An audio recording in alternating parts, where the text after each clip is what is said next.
Ashes from the Frat House. Somebody had asked a few weeks ago about showing how to set up a planner, which is a fantastic idea. I thought I would divide it up into different videos, into sections, because that's a lot of information to put into one video and I didn't want to drone on for too long. So today I thought that I would show you different diary inserts, because at least in all the years that I've used planners, I've used them many different ways. And the way I used my entire planner depended on how I used my calendars. If I was using like a day per page or 2 days per page for my calendar or my diary inserts, then I didn't tend to use as many sections. Usually I put them behind my calendar. So if I had a lot of space for each day, usually a day per page or 2 pages per day, then all of my notes, smaller shopping lists, all of that would go on that particular day. If I had a really big shopping list, like a big grocery list, then I would do that separately. And then the only things I kept in the sections behind that would be like long-term project things, things I had to track, checklists for work, things like that, reference material.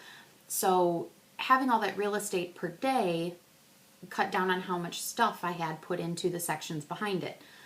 On the other hand, when I went to like a week on 2 pages or even a week on 1 page, I did tend to rely a little more for appointment things on my monthly. I've almost always used a month on 2 pages.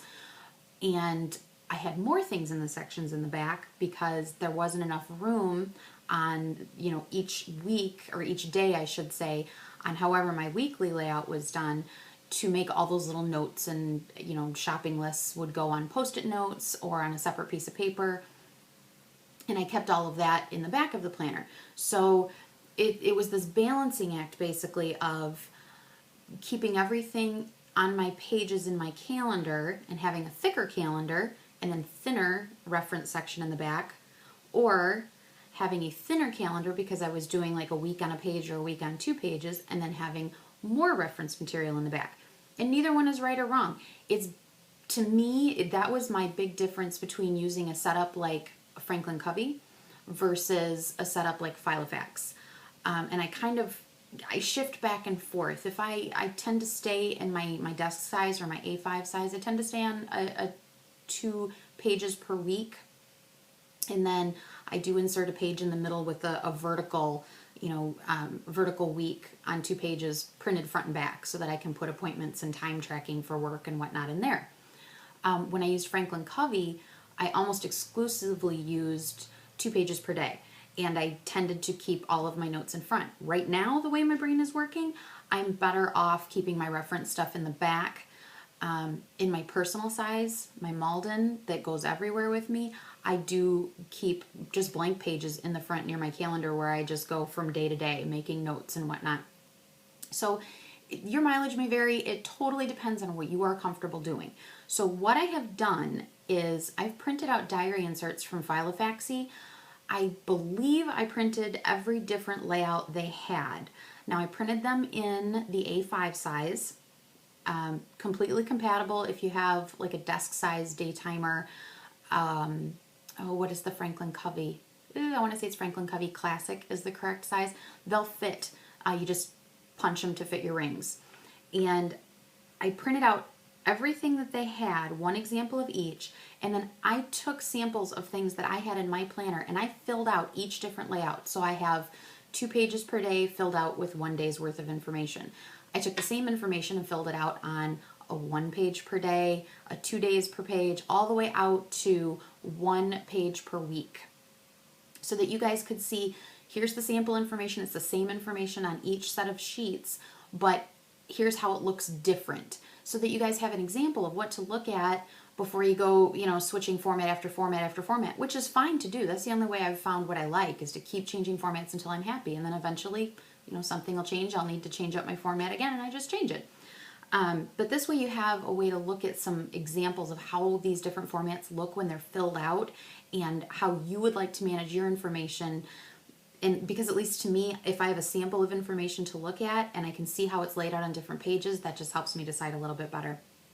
So if you have any questions or comments or anything like that, let me know, okay? Thank you guys so much. Bye-bye. Okay, guys, so here's what we have. I started with 2 pages per day. So you have all of your times on this side, tasks over here, notes over here. And this is pretty much what I used for years. So I have everything color-coded, and I can get down to very, very detailed when I'm using this kind of setup. So getting different kids to the bus, dropping different kids off at school, housework, what Mike's got going on, anything I did for work. This particular day there wasn't a whole lot. Shopping stuff, what I spent. I keep all of that here. And anything I need to get done, I put over here. So things like work, I had a couple of batch setup things to do. I mark them in on my time schedule when I did them. That way I can do time tracking, and at the end of the week, usually I can go back, add up all those hours, and put them in a reference section in the back. Because all of the detail is here, I don't have to have as much detail in that reference section in the back, but that is something I would keep there, how many hours per day I spent doing what for work. Anything I, purchased, anything I need to remember to do sometime this week, because it's on a 2-page per day and I don't have the entire week laid out in front of me, I had to make sure that I went back at the end of each day and would grab things like that. I have to put the hockey schedule into the calendars. I need to do that tomorrow. Ran out of time this day. Flip to the next page, add it to the tasks for the next day up in here. Okay, so that is what the 2 pages per day looks like. A lot of information on each day, less information in the reference section in the back or in the front, wherever you keep it. Okay, so there's the 2 pages per day. Then, day per page, pretty much the same idea. Okay, ignore the dates, guys. I just printed out right from the top of the list. So this is how I would generally use these. Again, you could totally do it different. That's the nice thing about having a really open, minimal layout like this. You can put your tasks wherever you want, your little notes and your lists wherever you want, your schedule wherever you want. So generally I would keep my tasks at the top just because of all of the kids and everything else going on. Having my tasks right at the top enabled me to kind of fit things in through the day where I see fit and where I have time. And then same schedule as before, okay, so, and again, because it's the day per page, I have a lot of room, so I would be really, really detailed. And I covered that in a video before. The reason I'm that detailed with something like this is because it never fails, get to the end of the week and go, oh my goodness, I needed to do this and I didn't do it. I wanted to do that and I didn't do it. Generally, the needs get done. The wants are the things that don't get done. And I eventually start to wonder what the heck I did with all my time. So all the blue is all stuff for the boys. So stuff like, same thing, dropping kids off at school, getting kids to bus, dropping more kids off at a different school. When I sat down and did my weekly plan that day, work stuff, I can get every single hour of the day in here. And then here is where I did notes. So stuff I needed to pick up for the kids, for the baby, did some writing that night where I did it so I could find it. Or if I did it on the computer where I saved it so I could find it. So basically the same idea as the 2 pages per day, just this particular layout is very open. So you can do whatever you want. Still had room down here. You could put a shopping list down here. It would save you from having a spare sheet of paper or a big old post-it note stuck somewhere. So that is your page per day layout. Now this one, pardon me for 1 second, I have post-it notes all over it. This is 2 days per page. And this is kind of, for me, the limit between, or the boundary between where I start using other sections of my planner more. Once I get down to 2 days per page, I find that something like a shopping list, if you didn't have a whole lot of tasks that day, you might be able to get that shopping list on there. It depends on how much you needed to get. It's especially, I'm thinking of our grocery list. That would definitely be in a separate section if this was the layout I was using. Same tasks as before, and then notes on the side, some time tracking for work. That whole update the calendar with the hockey schedule thing that I needed to remember to do, a little bit easier in here because I do have 2 days at a glance. But if I know darn well I'm not going to get to it this day, I want to make sure I put it somewhere where I'll see it. You don't have to be quite as diligent about checking this every night before you go to bed. That's just something I do anyway. to grab things like that and make sure they get done later in the week. So that is what 2 pages look like. All of these layouts from here forward, I do tend to split kind of in half. Some of them I draw lines, some of them I don't. Tasks on one side, schedule and notes on the other side. So as you can see here, I don't have as much room for notes. I don't have that full detailed schedule on here. So this is where I would struggle if I felt like I wasn't getting enough of my stuff done. What did I do with my time? I mean, I can see a little bit what I did with it, but not like I could, on something like this. So, and yes, this is very, very detailed, probably to a ridiculous point. That's just how my brain works. Feel free to point and laugh, it's okay. So that is 2 days per page. Okay? Now this one, I did just pull 1 page of this one. This is what, oh no, I did do 2, I just didn't fill the whole thing out. This is a week on 2 pages.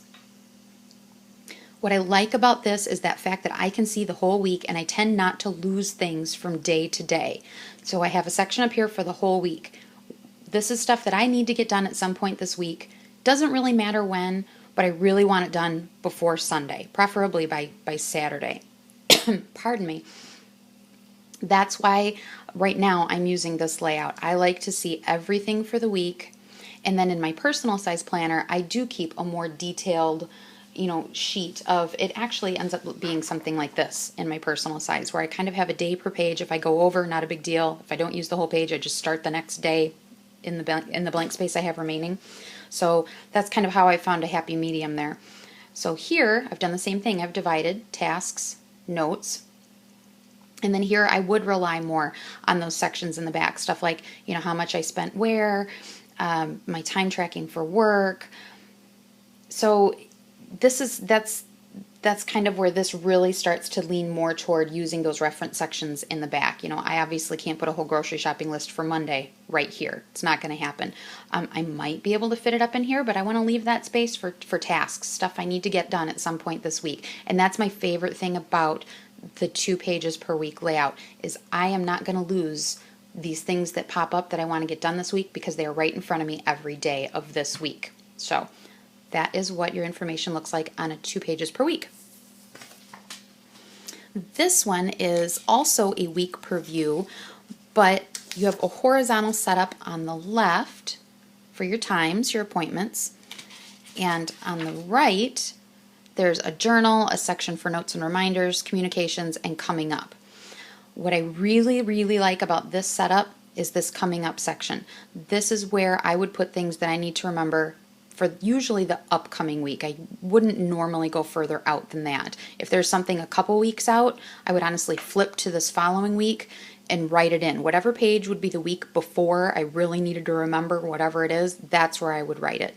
So here, all of that time stuff that I had on that day per page, or the 2 pages per day, would all go over here. If I want to keep track of every detail, I'm kind of running out of room. If I feel I don't need to keep track of every detail, it's appointments, reminders, when certain kids need to be where, and that's it. That's all I would keep on that page. Places that I physically have to be at a certain time. And maybe tasks I need to get done, like the stuff for work, that has to work around the kids and the baby. So I would write it up there as a task. I would fill in how much time I spent doing it so I could go back and put it in the reference section later. So over here is a journal for each day. So this is where you could put, I did this and this for the batch setup. I needed to do it. Here's how much of it I got done. Housework, and then those errands that I ran. Again, running errands, especially grocery shopping, would have to be done on a separate piece of paper. And then you have this notes and reminders section. My hard time with this was it was pretty small section to last me the week. So I would end up sticking, another page behind this and kind of continuing that.